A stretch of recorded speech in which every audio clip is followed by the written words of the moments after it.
Welcome to the world of the Instant Pot and how to use one. So welcome to another installment of Cooking with the Instant Pot with yours truly, Beth Christie. I am by no means an expert, but I've owned my machine since I think September 2016. I love it. I use it. It has really saved me a lot of time. So today we're going to do something really basic. We're going to talk about the rice function on the machine. So unfortunately, every now and then we see reports where someone has forgotten to put the liner in their pot and they dump everything in here. That's not good. That's not easy to fix. So one thing, always make sure you have your liner. Make sure it's dry. It can't be wet here. You don't want this to rust, and that goes in there. Also, always make sure with the lid that you have the seal on it and that this is on. This comes off and on really easy to clean, which is another segment. We'll go over that later. But this goes off and on really, really easy. Make sure those are there. And if you don't know, this little part and this little part, it's kind of magic. These buttons on the side are pre-programmed. So they already have the pressure that it's supposed to be at and the time that it should be at. Now, I've never used the yogurt feature. I know a lot of people love it. Maybe you and I will experiment with that later. But today we're going to show the rice feature because this really is amazing. Really take a look at your book that came with the Instant Pot, because depending on brown rice, wild rice, jasmine, basmati, the cooking times are different. And sometimes the rice button for some of the specialty rices is not quite correct. Okay, but today we're using jasmine. So I've got 2 1/4 cups about. You don't need a trivet in here, okay, because you don't need that. It couldn't get any easier. Okay, 2 1/4 cups. I use this because if you're gonna add liquid, why not add flavor? So I never just use plain water. I avoid it at all costs, and I put this whole thing in.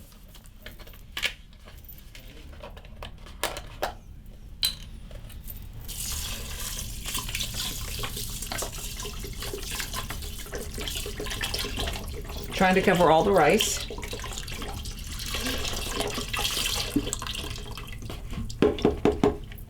Then what I do as a little extra, I love this, you've seen this a million times with me, I'm gonna put a little bit of this in.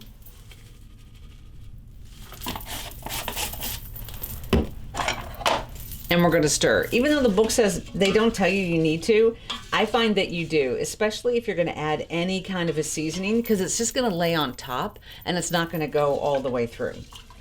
So we've stirred.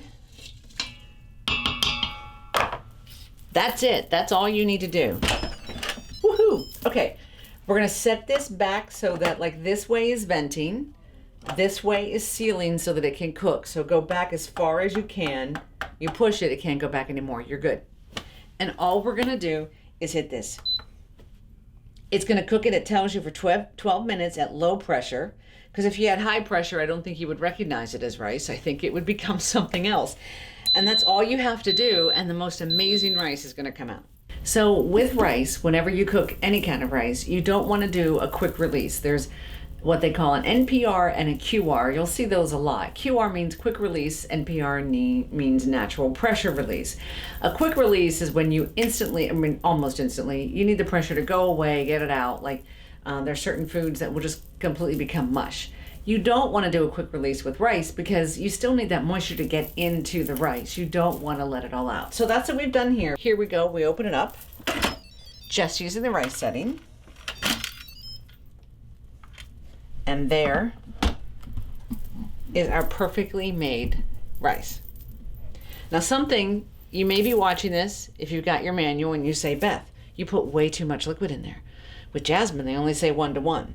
You're kind of right, but I've experimented and I have discovered that when I put that much liquid into this, it lasts longer in the refrigerator, and when you heat it, it is still moist. It doesn't become that hard, almost crunchy stuff that you have to add water to when you reheat.